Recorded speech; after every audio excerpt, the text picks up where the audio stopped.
এক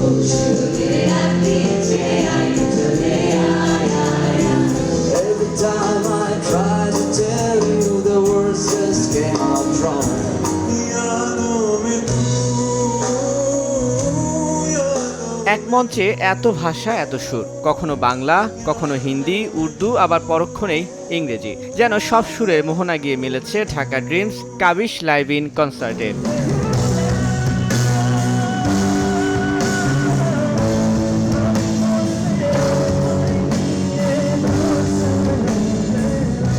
আবার শূন্য ব্যান্ডের বেহুলা কিংবা সোনু মহাজনের শুরু উঠতেই কনসার্ট ভেন্যু যেন পরক্ষণেই পরিণত হয় এক টুকরো জুলাই বিপ্লবে।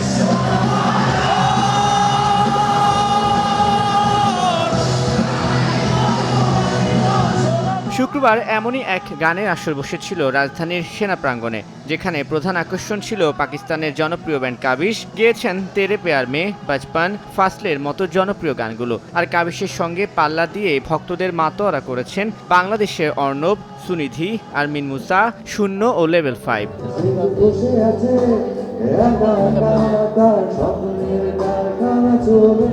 দুপুর থেকে সেনা প্রাঙ্গণে ঢল নামে কাবিশ ভক্তদের। লম্বা লাইন মারিয়ে কনসার্ট স্থলে প্রবেশ, তবুও নেই অস্বস্তি, সন্তুষ্ট আয়োজকরাও। আসলে কাবিশের আমি অনেক বড় ফ্যান। তেরে পেয়ার মে সবচেয়ে বেশি ফেভারিট আমার, তারপর ফাসলে। কাবিশের গান শোনার জন্য আসছি, শুনতে শূন্য আর অর্ণব তো আছে। কাবিশের যে ফ্যান বেস তারা শুরু থেকে অনেক এক্সাইটেড ছিল about the concert, so tickets নিয়ে কোনো প্রবলেম হয়নি। বাট যেহেতু আমাদের শো 2 দিন থেকে একদিনে হয়েছে, এটা নিয়ে একটু হ্যাসেল ছিল, but from what we can see the audience is feeling pretty good about ইট।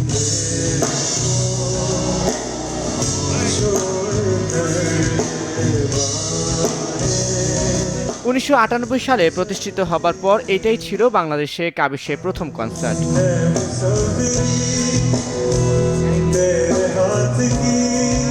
তানভীর হাসান, সময় সংবাদ, ঢাকা।